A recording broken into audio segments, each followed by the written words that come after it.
Went a little overboard a few times. I remember a screaming headline that said, Dennis Welch showers nude.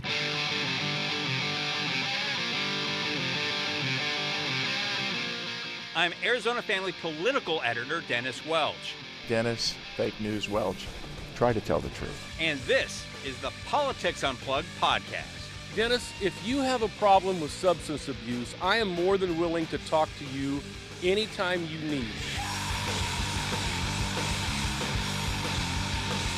And welcome to another edition of the Politics Unplugged podcast. Today, I am pleased to announce we have been joined by Congressman David Schweikert. Congressman Schweikert, thank you very much for being here. As long as you call me David. Congressman. Yeah, don't do that. The running joke is when very first time I got elected, my wife was there, and she went down and did visiting of some of the offices, and she came back and said, "Aren't you embarrassed to be called that? I met some of the people you're going to be working with." Oh, jeez. Yeah, I mean, it always brings me back to the one line in All the President's Men when Bob Woodward's meeting with Hal Holbrook in the basement, and Hal Holbrook says, "Forget the myths that the media's created about these people. These people aren't that bright." I can guarantee it. It is actually one of my great heartbreaks. Is you work your hiney off. You actually get some seniority. You build it. I finally have chairmanships. Yeah. I have like 5 or 6 PhD economists that work for me in the Joint Economic Committee. And you put together what you believe are intellectually robust ways to really, really help the economy take on the debt and deficit demographics. And then you can't get a single other member of Congress to sponsor the legislation with you because it would require doing something. And then my wife wonders why I come home angry every week. Well, let's talk a little bit about that. You obviously not burying the news here this week. Big week. You announced you're running for governor, but also a big week in Congress. And I just want to start there and address that. Want to get your thoughts, initial thoughts on where here we are. We're another government shutdown. Yep. Want to get your take on this. Do you think we're in for a long, hard shutdown here? Do you think this can be resolved relatively quickly? Oh, it can be resolved instantly. But will it? That's always the punchline. If you had asked me like 3-4 days ago, I said, okay, we'll be shut down for 48 hours.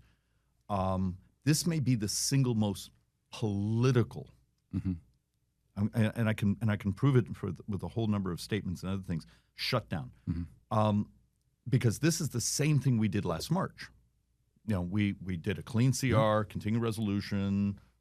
Democrats voted for it, Republicans voted for it. We got it out. We just sort of kept the negotiations going on appropriations bills because appropriations bills are so difficult now because you got to get Democrat votes. You can't move them through the Senate without Democrat votes.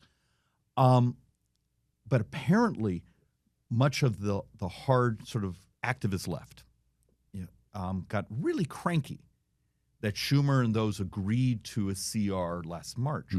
So now the same document has to be blocked.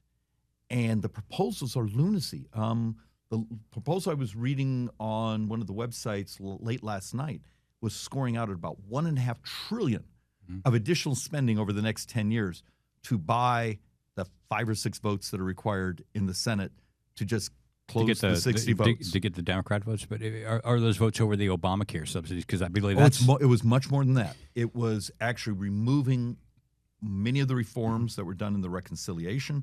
Much of those reforms were about healthcare subsidies, actually healthcare delivery going to those who are undocumented. The ACA subsidies, which if you make wait, did you say Obamacare subsidies are going to undocumented? No, that's not what I said. There was reforms in the reconciliation budget. That was my quote. That actually had a whole series of things to help Medicaid systems and those stop providing health care to undocumented. They want that. They're removing all those reforms. And that's but undocumented are not getting that now. Actually, you have some that aren't U.S. citizens. They may have legal status. They are getting health care subsidies. The ACA subsidy, if you make it permanent, scores out about 44 billion if you make it a 10-year permanent. But this is a subsidy on top of the subsidy that was supposed to be temporary that actually goes to insurance companies to buy down. And the Joint Economic Committee is going to be putting out a report because we've been scrubbing the numbers for the last week. Almost 40% of those in the expanded population have never made an insurance claim. There's a problem in this data because remember, we already have multiple fraud investigations of how many people were signed up that didn't even know they were signed up. Okay. They didn't even know, or they had other types of insurance. So we can't even get a discussion on, hey, there's problems in this math. Will you work with us? And we have till January. Yeah. And think of this. We can have some people here in this community that can make up to $600,000 and still get that expanded ACA subsidy. This wasn't for working men and women. It was actually for the next tiers up. And, okay, it may have made sense during the pandemic crisis, but there was a reason the Democrats put an expiration on it. Well, let me ask you the blunt question, though, because I think this is, relevant to what's going on now in Congress. And I think it's relevant because you're running for governor and asking people for votes. There are several 100,000 people on Obamacare, on the ACA market, they get their insurance through that market. If those subsidies run out, their premiums are going to skyrocket. No, once again, the base subsidies are now mandatory spending. Okay. This is the expansion that was done 4 or 5 years ago that was always meant to expire. This is not the base subsidies, which are the vast, vast majority. That's actually, you don't even vote on it. It's like mandatory. But subsidies will go up for people who get their who are part of the expanded population. Yes. I mean, there's several 100,000 people in Arizona could see their premiums. No, it's substantially lower than that. But you also have to look at the income breakdown. At some point, we have to make a decision, and let's take a step backwards. One of the things the Democrats have done, and Republicans too, is we've turned healthcare into a financing. So instead of spending money on what would reduce the cost of getting services, we spend the money giving it to insurance companies to buy down premiums. Yeah. There's a powerful argument that it's part of look, ACA is a financing bill.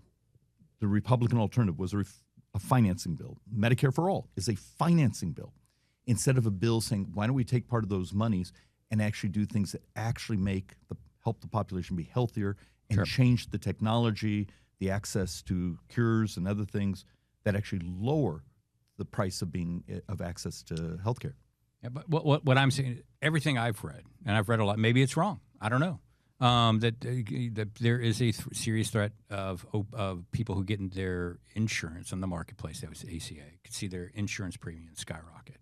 I'll have a whole abstract out probably Tuesday because I've been blessed with a couple. I cannot wait to read that abstract. It's actually important. And look, we try to write these so they're absorbable. Sure. Because would you believe people in Washington and others make a lot of crap up? Well, yes. And we've been trying to say, okay, insurance premiums go up. Here's how much was already base healthcare inflation. It was already going to happen. Here's actually the populations that were getting the subsidies on top of the subsidies through the insurance companies. Okay. There's even a model out there that. I don't want to interrupt you. Sorry. Real quick. And I don't mean. I don't mean to go into geekdom. No. I just like. Would you? Are you going to support anything that would risk insurance premiums going up for people who get their to get their coverage through the marketplace? Yes or no? But if it's someone that's making 500% of FPL, yeah, at that point, so do you want to be subsidizing millionaires? If you're subsidizing people who are making over $500,000 up to $600,000, is that really where the public's head is at? Is that really where the Democrats' head are at? Yeah.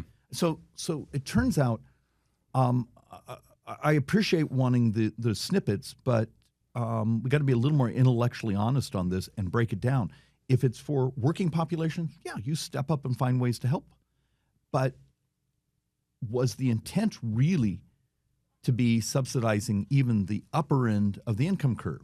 If not, and look, if you're a Democrat and you believe in single payer, maybe this is your approach. But the cost distortions it's creating in the market, you could take a fraction of that money and use it in other ways to actually change the cost of services instead of subsidizing insurance companies, because that's what this does. It goes to insurance companies. I appreciate it. You know, I didn't mean to get into a healthcare policy. And you know I love this stuff. And I know, and I it's been a while since I interviewed you, and I forgot how you can go down these policy rabbit holes. Well, I do much Medicare. Much respect. No. But look, there's functioning. I'm one of the only people in Congress who does Medicare financing. Yeah, sure. And it's partially because it's scary. You get the crap kicked out of you because people know things that are absolutely not true. Yeah. And the political consultants basically pucker up because you're willing to go out behind a microphone and say, we need to talk about Social Security Trust Fund being gone in 7 years, the Medicare Trust Fund gone in 7 years, doubling senior poverty in 7 years. And someone like myself, I have a major reform bill, introduced it 14 weeks ago, on Medicare Part C. You know it as Medicare Advantage. We have all the articles. We have the MedPAC report that scaled the fraud. It comes in at almost $2 trillion over 10 years. We do a piece of legislation, doesn't affect services. It basically changes the incentives to help people, you're incentivized to help populations stay healthy. I can't get a single other Republican or Democrat to sponsor the legislation.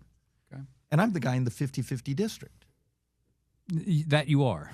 And you see, I've grown to believe Congress is unsavable. Well, this is why you're running for governor. Yeah, maybe you can it was save part the of future of Arizona. Yeah, let's transition. Let's talk a little bit about that. You think it's unsavable? I mean, my experience has been that everybody runs for Congress. They're the ones that are going to go up to Capitol Hill and save it. But now, you're basically waving the white flag, saying it's unsalvageable. In some ways, I am. Look, we borrow $70,000 a second. I even did national cable television early this morning, and you could tell even the interviewer, she wasn't happy when I said, look, the total increase in tariff collections, customs duties, tariffs, paid for 18 days of borrowing. And you could see that upset her because she wanted to speak, it's going to pay off everything. And that's not true. It was we borrow $6.5 billion a day. And there's my problem is what happens when you work in a body that you get up and give a floor presentation every week. You manage the floor. You try to show that there's paths where you could dramatically decrease the spending and actually still do things better, faster, cheaper. You just have to be willing to revolutionize the acceptance of technology, other things. And then the next day, the army of lobbyists are walking up and down the halls trying to stop you. Sure. Everything in Washington now has become about the money.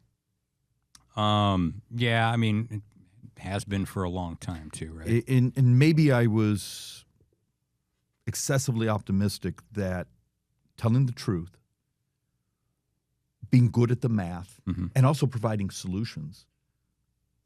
So what would happen if you can't? Well, that's a humble brag, right? No, no, look, you're like, I'm, good at telling the truth and math. Well, we did, but look, I get audited. As we'll go back to our auditing jokes.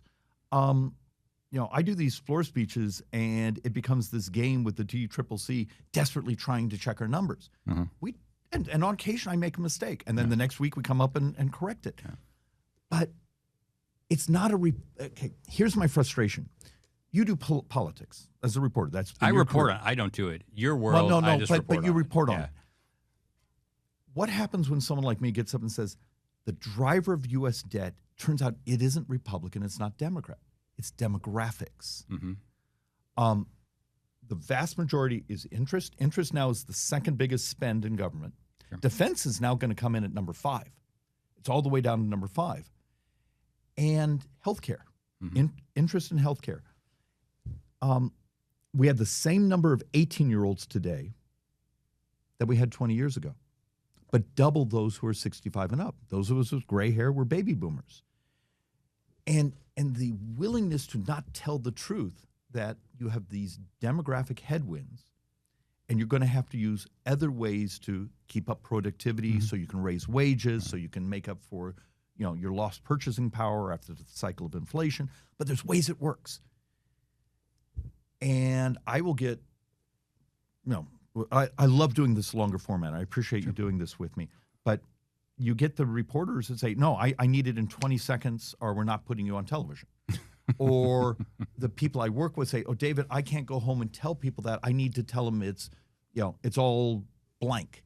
That's why, we're borrowing so much money. Yeah. We just closed the books. There's still a couple things to come in. So we just closed the fiscal year of 2025. We borrowed slightly under $2.2 trillion.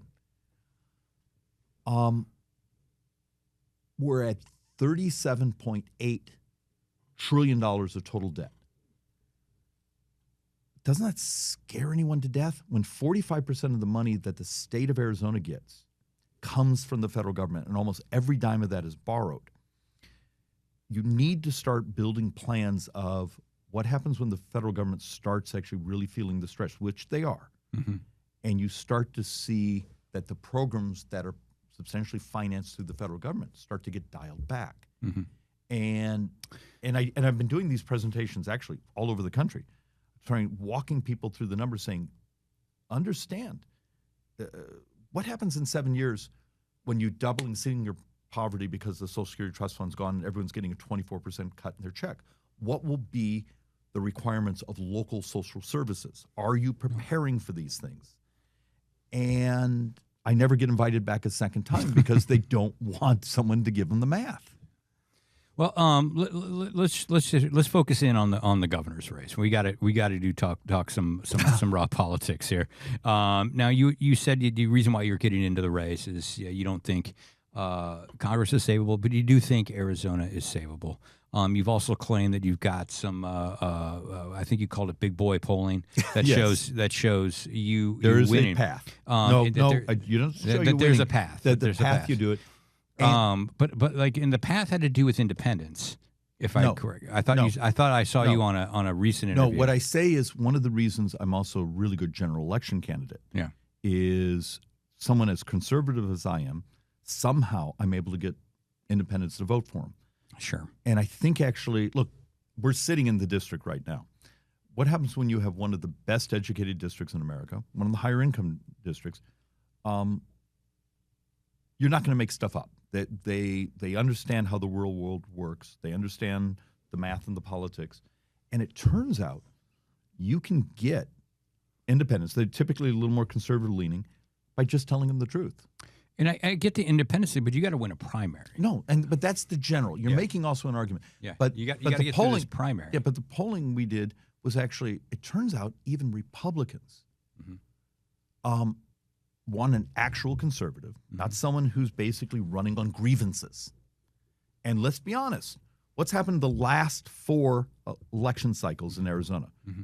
How many of the U.S. Senate races have we won? No. How many of the Secretary of State race? How about the Attorney General's race? How about the governor's race? We've gotten our backside handed to us repeatedly. You're almost saying, because one of the big storylines in this race so far is that Donald Trump has endorsed 2 candidates in this race. Mm-hmm. And you don't have that. But you're basically saying is, look at what's happened in the past several cycles. The Trump endorsed candidates lose. Yeah, it's actually. But actually, in some ways, what I'm saying, that's not what my message is.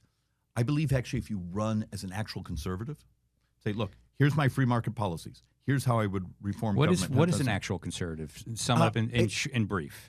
You don't run on the politics of your emotions. Mm-hmm. If you're angry about something, fine, be angry about it, but that isn't policy. But it was always not policy. Classic for republicanism for me, conservative republicanism. Less government, less regulations, lower taxes, right? You actually, from the mouths of a political observer. And in many ways, look, maybe I'm a dinosaur, but it turns out a whole bunch of our primary voters, they love President Trump. they'd like to win.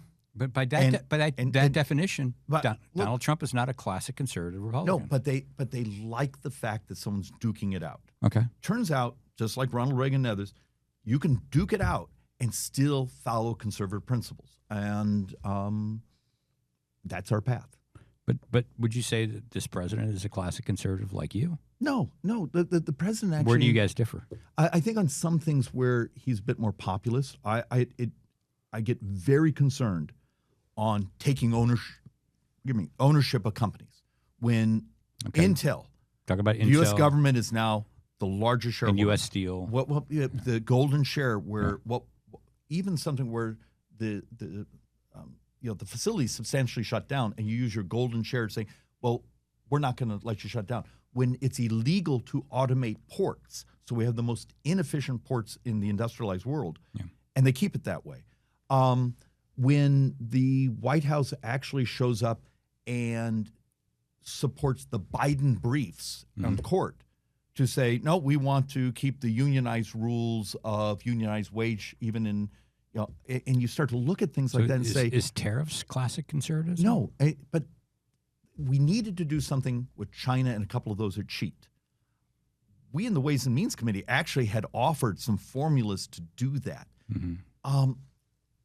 How do you actually have a model saying we're going to go after those who are breaking the WTO rules? And I've actually done the WTO World legislation. Trade Organization for people who are not familiar with the sorry, I parlance. don't mean to be geeking out. It's occupational hazard. But using sometimes the tariffs up and down, how do you maintain your business cycle, your supply chains, and those things? So it's not the opposition to tariffs. It's actually, you got to roll it out in a hyper-efficient, hyper-logical path.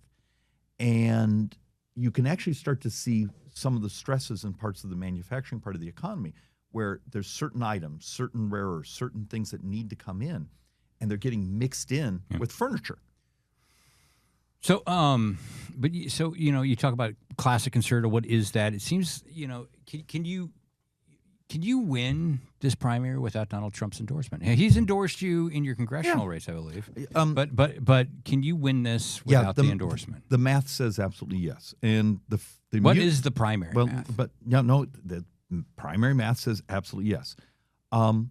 What's more interesting is I probably spend more time working with the White House than most of the other members of Congress because of the Joint Economic Committee. Congressman and those Big things. says he's got a cell phone. He talks to Donald Trump all the time. And I have the same thing.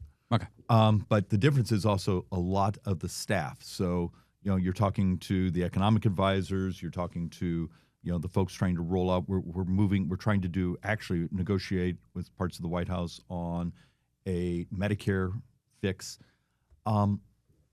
So you have those relations. But the president has already endorsed two of the candidates.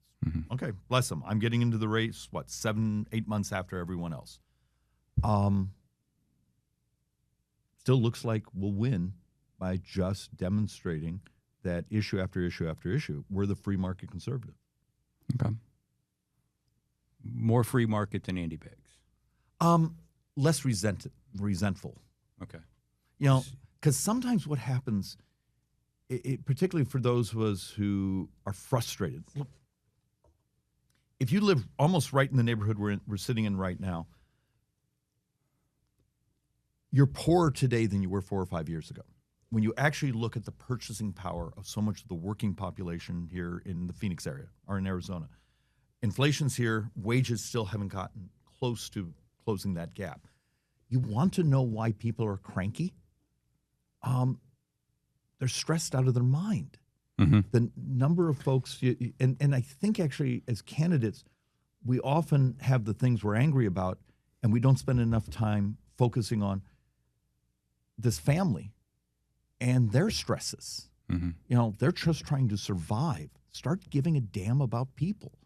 And look, I'm the guy, I've won probably more competitive races in the last 20 years or 25 years than anyone in Arizona. I've beaten two incumbent members of Congress. And it's not a secret formula. We wear it on our sleeve. Go out and show that you actually care about people, that a conservative approach is the way to make their lives better, and then work your hiney off. Yeah, but running those, congressional races is a lot different than running statewide races. You're going to need a lot more money to do that. Actually, I am the Democrats' most expensive loss of the last three cycles. No. Do you know what the total spend in the last race was? I can't remember. From top to bottom, $30 million. Yeah. That's functionally a governor's race. Yeah, but I mean, there's a lot more. There's a lot more going. It's a lot more complex because you got to cover so much of the state. Yeah. But from a scale standpoint, and look, I'm one of the 5, 6, 7 most competitive races in America. So you're used to just every day being war. Mm-hmm. Toughen up. Get up there. Tell your story. You're gonna understand. You're gonna duke it out. And look, I actually like the other two candidates. I've known them both most of my life. This isn't about them. It's about it's kind of about them. You said no. You're pulling. Let me finish. Okay. It's actually about saving the state. If we lose again, if we, God forbid, because what's unique in this election cycle is who's at the top of the ticket. The governor's race. It's our first race in 8 years? It's been a long time. Where you don't have a U.S. Senate or a president, and the amount of resources that come into that. So now you're actually having to model, and let's go into, because you like the politics, model the fact that the total turnout is going to be substantially less because you don't have those resources at the very top of the ticket. How do you help folks understand this is a big deal? Because you don't want your legislature in play. You don't want the swing congressional districts in play. It will matter who's at the top of your ticket. Well, let's hit a few kind of hot-button issues here before we get out of here. I did want to ask you a little bit because I've known you for a long time. You do like numbers. You abhor waste and fraud. ESAs, the Empowerment Scholarship Account. Now, it would be foolish for me to ask a Republican if they would ever consider getting rid of that program because we know that's not going to happen. That's a die-on-the-hill issue. For Republicans. Well, and some of us were the original sponsor of charter schools. Yeah. So are you for putting guardrails of any kind on that? Because we've seen a lot of reporting. Yeah, but what I would ask you to do is, and anyone that's listening, to Tom Horn. Go onto Tom Horn's website. He actually has a section there where they talk about the audit procedures. Mm-hmm. You may want to actually build a mechanic where that procedure doesn't happen at the end, but actually it happens in the beginning. You could use technology for that. And in some ways, it will end the politicization where one side says that's not true, this side says. Turns out, look at the data's right on their website of, okay, there's this that happened, but we recapture here. Move it up. So what about putting income caps on this? That's for the legislature, and actually, But you're the governor. If you're the governor, I actually love very broad school choice. My kids, look, I have a 3-year-old and a 9-year-old. Actually, she turns 10 today, who go to a charter school. Yeah. I'm elated because we were actually thinking of homeschooling, and it's worked out brilliantly. Educational choice, I can show you, has been incredibly robust for Arizona. And I get that. And look, my congressional district, we hold the number 1 and number 2 record of the most kids getting to Air Force, Navy, West Point Academy. When I'm getting 17, 18 out of a single congressional district, the reality of it is something's working here. Well, let me ask you, because just a few 15 minutes ago or whatever, you were saying that you don't want to subsidize the healthcare costs for millionaires. So you're okay subsidizing the education costs for millionaires and their because kids. We're already but you're already doing that. That same student is okay. If you want to lock them into public school, there's still a subsidy there.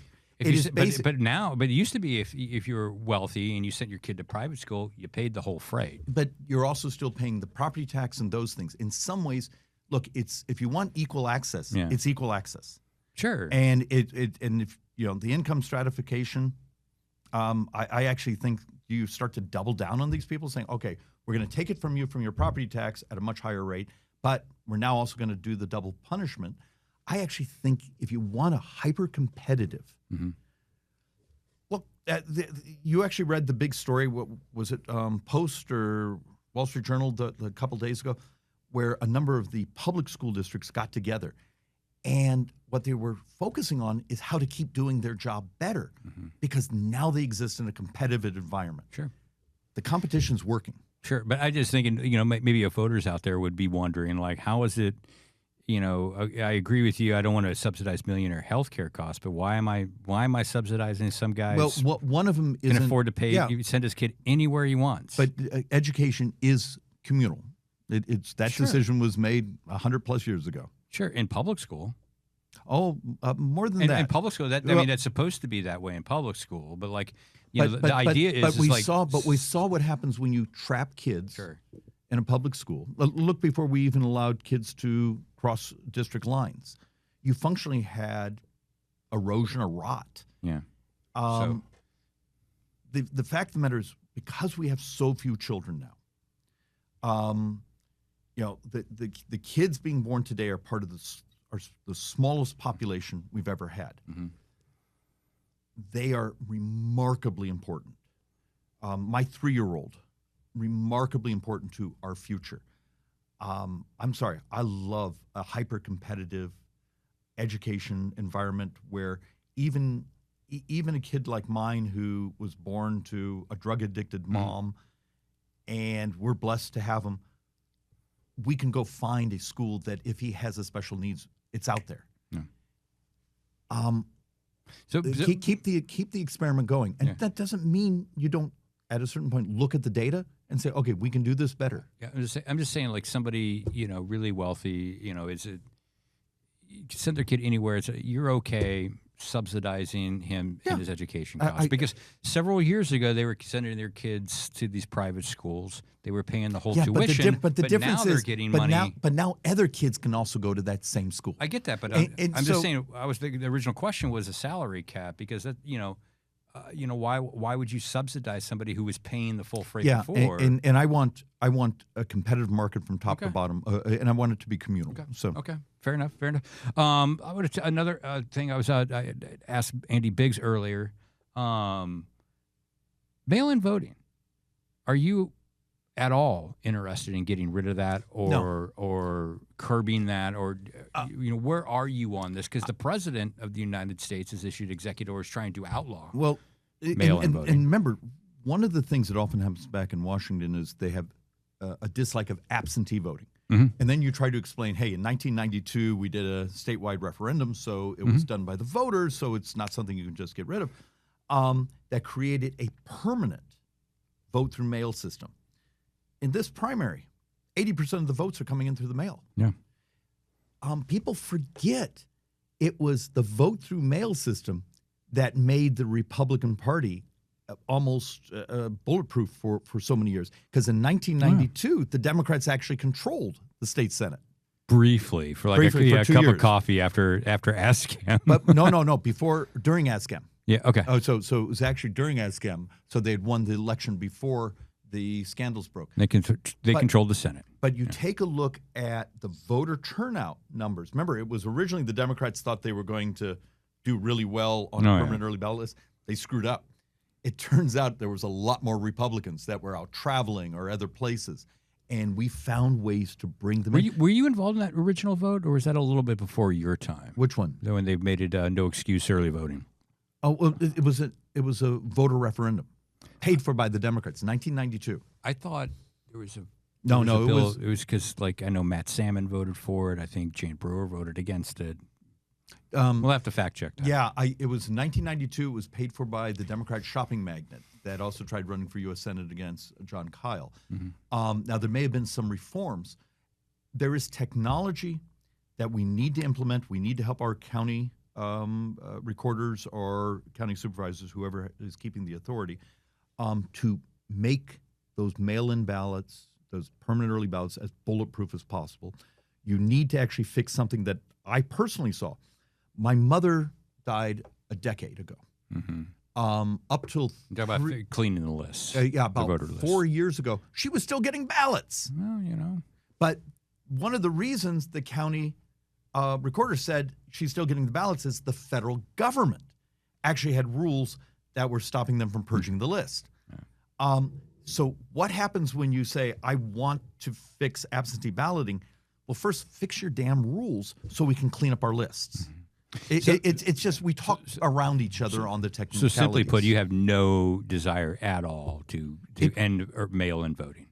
If you look at the data in 2016, it was vote through mail, those permanent early ballots, that elected Donald Trump here in Arizona.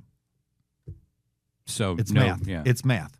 Okay. All right. I think we're starting to and look, it doesn't mean on polling places you don't do you could do a hand count, machine count, double check each other, proof. Those of us who don't trust people, those who don't trust machines, fine.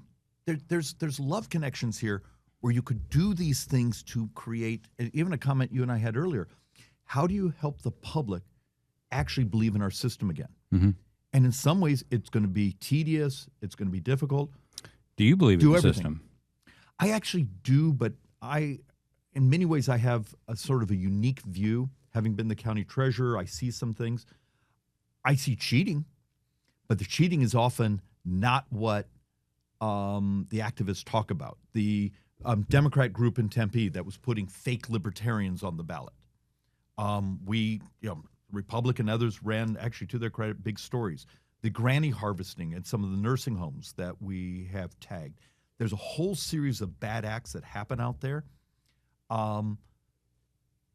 We can do better at exposing those and stopping those. But I think often we get distracted by someone who has a Twitter account who's making either certain things up. And I wish the county attorney would actually step it up a bit on like the fake candidates being put on ballots to try to bleed off Republican votes.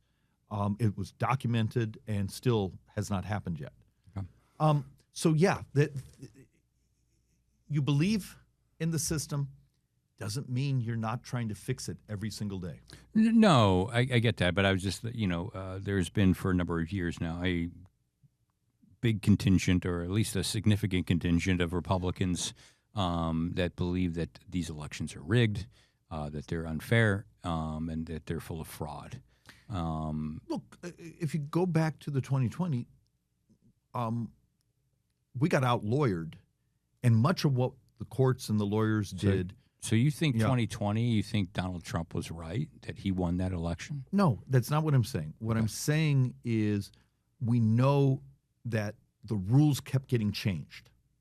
And you've been around politics for a long time. You build your model, you start doing your things, and then suddenly someone's changing the rules. Mm-hmm. Or this particular voting area gets to stay open later. Or this, all of a sudden, this population gets a vote even though their registrations are invalidated. And you have to sort of look, this is a fight of inches. Being a guy that's been in a district where, winning by 4 points is a big victory. Mm-hmm. You fight for every inch of territory. And you try to explain this often to folks that aren't in the minutia like you and I are, of that may not seem like a big deal, but that's 500 votes here. That's may not be a big deal, but those nursing homes are, 2,000 votes there.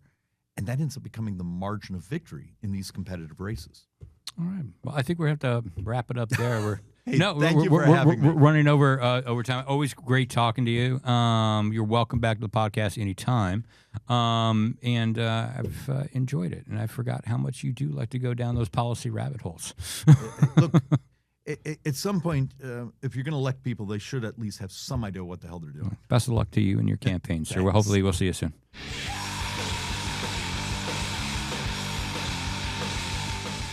And welcome back to the second half of the podcast. And for those still listening, thanks for sticking around. As always, I'm joined today, Colin Stanton. Colin. Always a pleasure. How are you, man? I'm good. You? Yeah, I'm doing okay. Yeah. Doing okay. What's your takes? The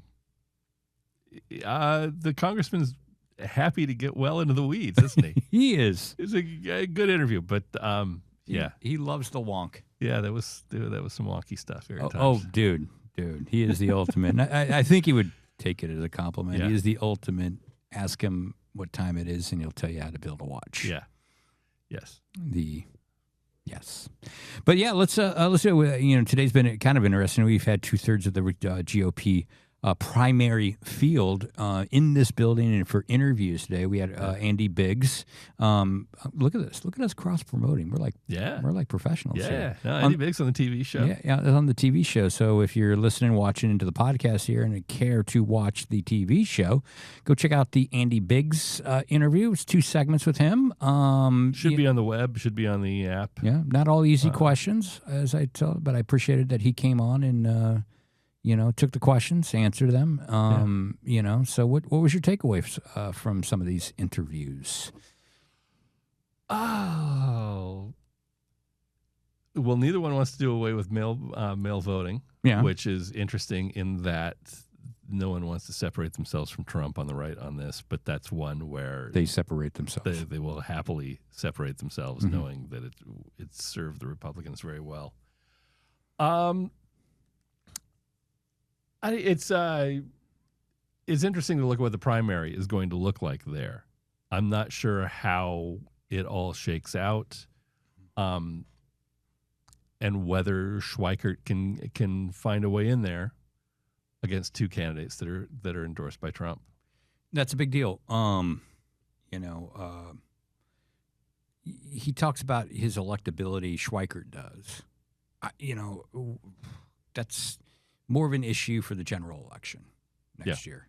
How do you get through this primary field? David Schweikert has not shown that he can raise a whole lot of money. He's always had outside groups come in and help him out a lot. Yeah. Is he going to be able? Who's going to come in this time to help him? Because he's up against a well-funded candidate in Karen Taylor Robson, right? Who's already spent millions of her own money. Couple million already in this cycle. Yeah. Out this, and has shown that she can spend a whole lot more. Witness her previous effort to run for governor. And you've got Andy Biggs, who's going to have the support of Turning Point USA, which is very, very significant. Where does Schweikert's laying in all this? I don't doubt that he's done the math, and I guarantee he's done the math. I'm sure he has done the math.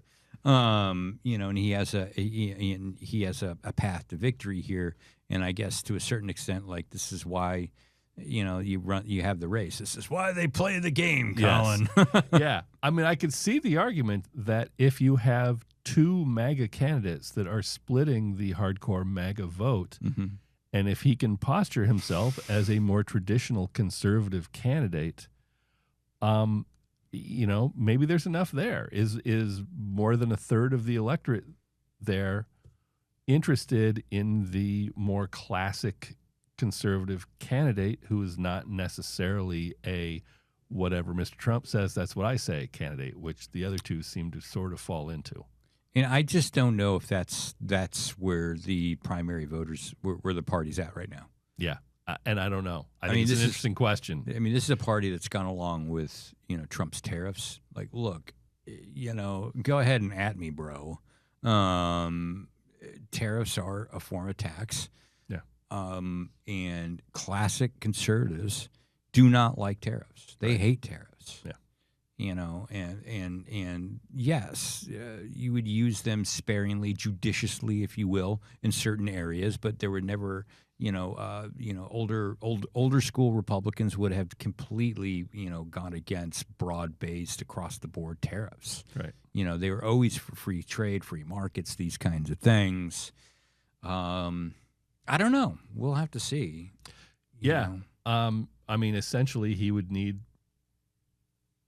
more than 1/3 of the Republican electorate to support that and not support the more MAGA candidates. Yeah, I mean, and whether that exists, I don't know. And it's just anytime you start dealing with Trump, the political physics just don't work. Yeah, it's like quantum theory versus regular physics. Like he's just got his own orbit, his own gravity. And that's where the party's at. The party is at wherever Donald Trump is at. Yes. And, I think he's got his work cut out for him, the fact that he doesn't have an endorsement from Donald Trump and the other 2 do. Yeah.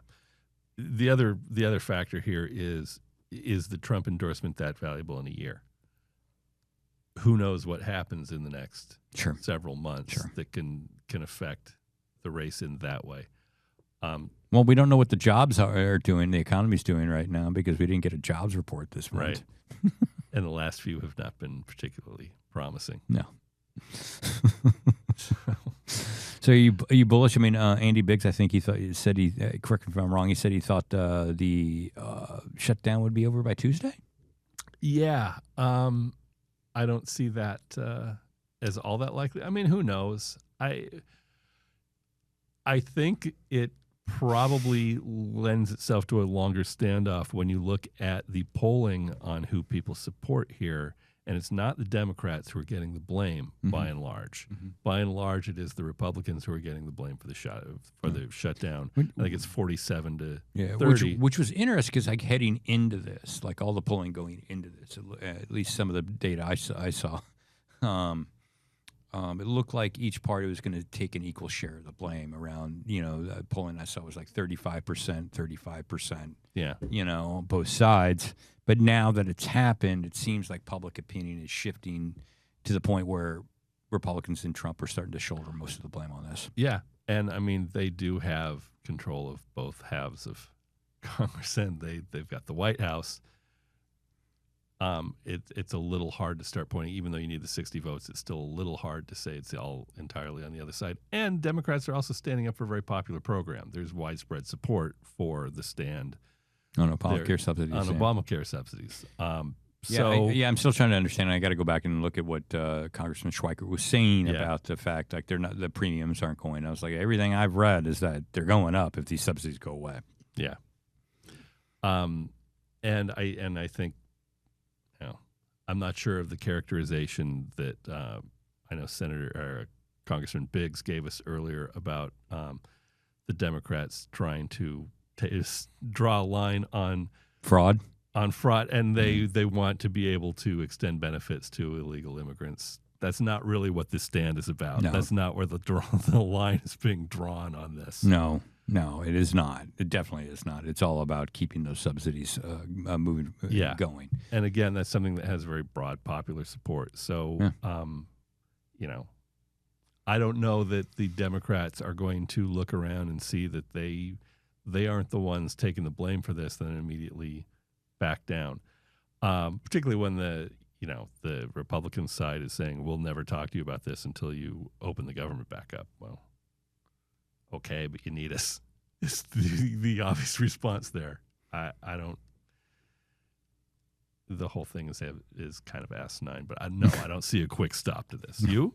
I don't. I think I said on the show, it's just like, the Godfather reference is like they're going to the mattresses on this one. And frankly, I wonder, you start seeing the way Donald Trump is acting. It's like he may think he has more executive authority during his shutdown. So he may not even have an incentive to end the shutdown at this point. Well, and he's been vowing to start gutting the Democratic departments and programs. And which ones are those? Those are the people who didn't vote for him? Well, I mean, which departments are Democratic departments? Mm-hmm. Are the ones that provide health care, and are we talking about Social Security as a Democratic program at that stage? Mm-hmm. It was an odd comment to make. Yeah, I know. I know. It's a nice way to put it. Yeah.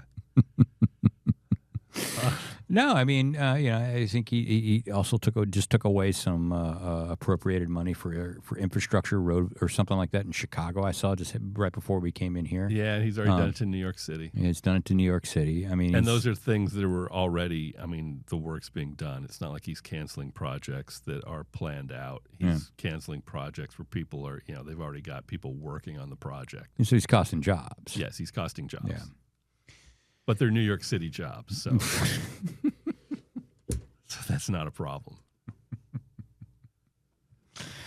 Oh man. Before we start heading on to something else here, any thoughts on the big meeting between Pete Hegseth, Trump? He called all his generals from all over the world to listen to him talk about how he respected the way Obama went up and down stairs. Yeah, I don't. That was so relentlessly weird. That whole meeting was just very, very strange. Was the best analysis I saw was that the whole thing could have been done in an email. Yeah, I mean, it really could have. yeah. Although it was really more of an angry Twitter post. Oh, But yeah, I mean, railing against beardos and I don't know. I don't know what the point of that was. Because and honestly, at this point, I always assume something like that is just done to try and win Twitter for the day, to try and get your time on Fox News and win Twitter and stuff. But it was just weird. Yeah. And to have the room full of admirals and generals sitting there dead silent while you talk about how badass your PT is every day. And yeah, and like, do you want to remind people like how weird your push-ups are or your pull-ups are? Yeah, the video of that was... Because, like, he's all kicking his legs, and you haven't seen the video of Pete Hegseth. He was training a few weeks ago, and he's doing pull-ups. And he's kicking his legs around, and it's like and it's like, was it really even a pull-up? Because when I had to do the presidential physical fitness test when I was a kid, like, they didn't count a pull-up if you were kicking your legs to throw your chin above the bar. Yeah. Like, they wouldn't count that as a pull-up. Yeah. I mean, I don't want to get in the weeds on that and get all semantic about the stupid stuff, but it's an awkward video is what I'm saying. And just in general, Pete Hegseth up there explaining what a badass he is and you know, expecting all the generals and admirals to sit there in admiration. And I mean, he may be their boss. He's still a Fox News anchor guy, you know? And I think he's a veteran. I think he's in the National Guard or was in the National Guard and a veteran as well, too. But, like, these guys are generals. These are, like, the top military people in the United States. And he pulled them there all across the globe. Yeah. And was it there for a photo op? Maybe. I mean, you know, in terms of this president, I don't think it's being that critical, saying that he thinks in terms of news cycles and winning news cycles. Yeah. You know? I don't know that they won this one. I don't know. And, I mean, maybe somewhere in the right-wing media it was heralded as a great moment. It didn't feel that way. No, it was just an awkward moment. Yeah. I mean, because Trump is just, it's very careful. They always put him in front of crowds of adoring people. I mean, even the damn press corps is fawning over him. Yeah. They've managed to replace, adjust the press corps. I mean, wasn't there a question earlier in the year from the press corps in the White House? Like, how do you stay so fit? You look great. Yeah. Yeah.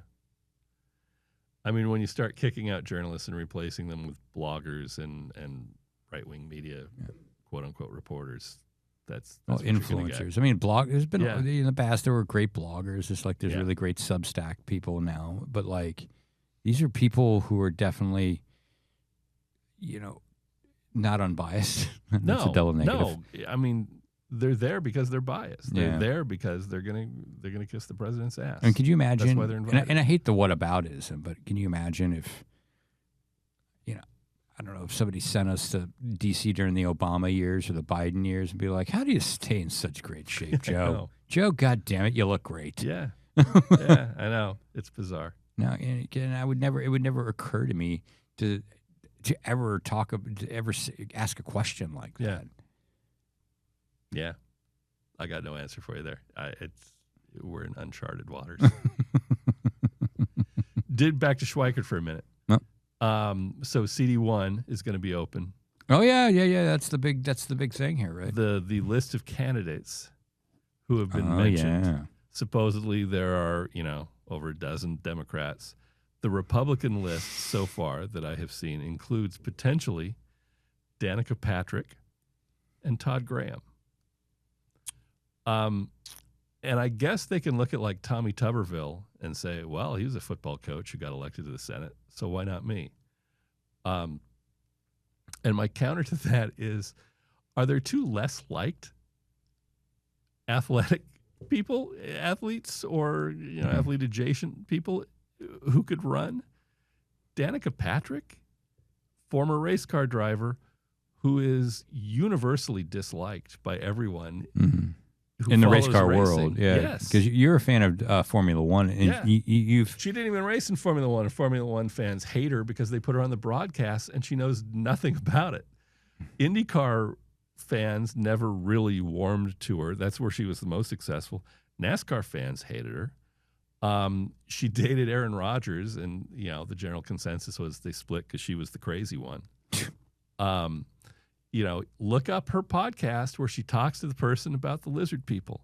And she sits there mesmerized as her guest talks about her vision of Justin Bieber being on stage and shape shifting into a lizard in front of all these people with their camera phones out, so it can't be covered up anymore. Well, unless there's a Men in Black thing. Remember, she said, Yes. unless there's a Men in Black thing, you can erase all their memories. Yes, and the guest said, "No, that's already happened." At Danica, Oh, so intriguing. And then Todd Graham, former ASU head football coach, is he remembered fondly? No. I don't believe he is. Why I not think- Dirk Cutter? Yeah. I mean, he'd have more support. Dirk Cutter probably have even less. You think? I don't know. I don't People know. didn't like Todd Graham, man. They didn't like Todd They Graham. didn't but like Todd Graham. but Doug Cutter, Dirk Cutter, and they probably people don't remember, like the end of his tenure was pretty bad. There was like a bunch of people on his team were getting arrested, and like I don't know. It was a pretty terrible program under Dirk. Either way, I laughed at seeing both of those names come up because I don't see that happening. Yeah, you don't need any qualifications to be a congressman. No, but if you're trying to run on recognition, and the recognition is people don't like you, I think that's a tough hurdle to get by. The pro Danica Patrick side is essentially people who are concerned about lizard people running the government, and I don't think that's enough. Even in a crowded field, I don't think people concerned about lizard people are enough to get you elected. Haven't you seen the movie They Live with Rodney Piper? I have not. No, I haven't. I haven't seen Not all of the stand Piper oeuvre.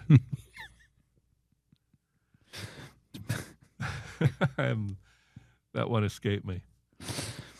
God. Well, we're running super long Yeah. here today.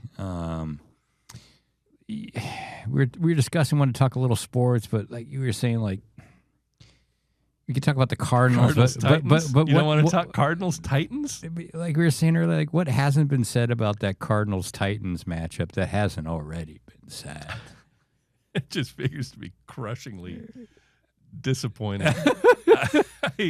It's going to be amazing, is what Yeah. it is.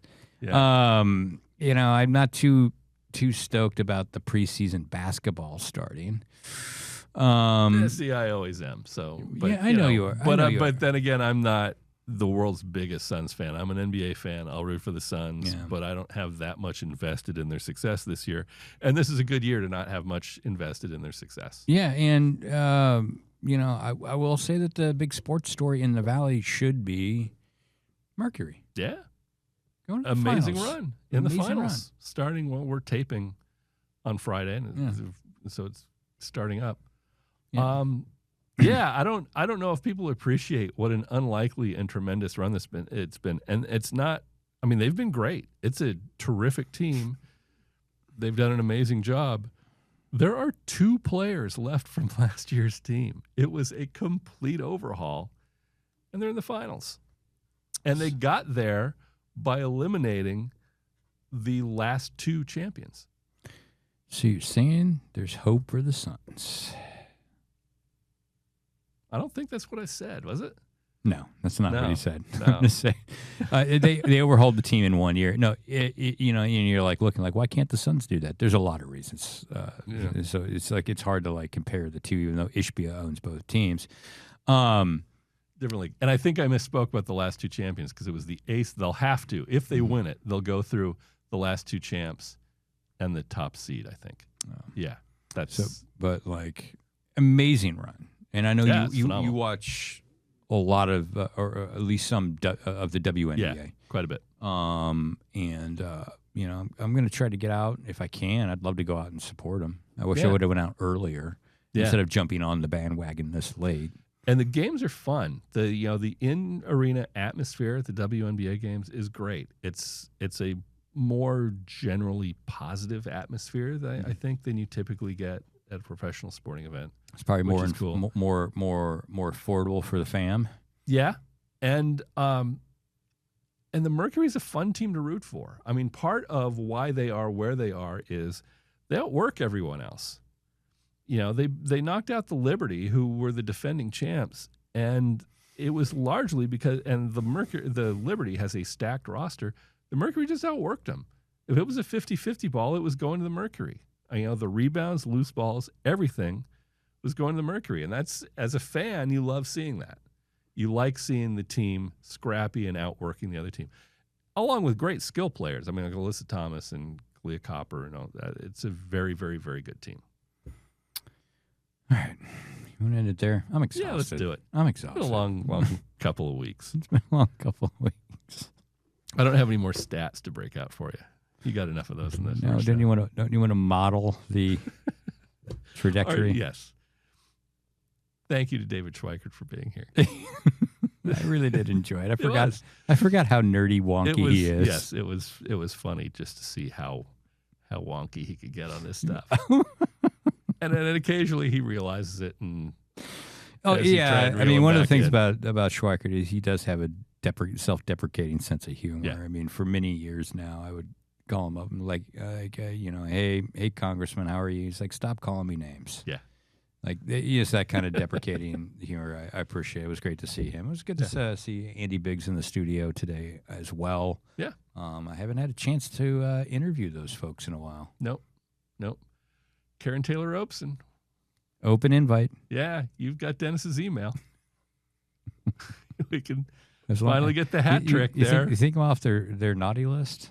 I don't know. All right. I don't know. All right. All right. We'll see. See you in a week. Thanks, Colin. Yeah, we'll see how.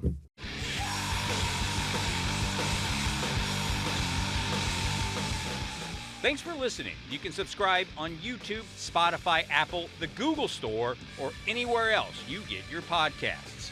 See you next time.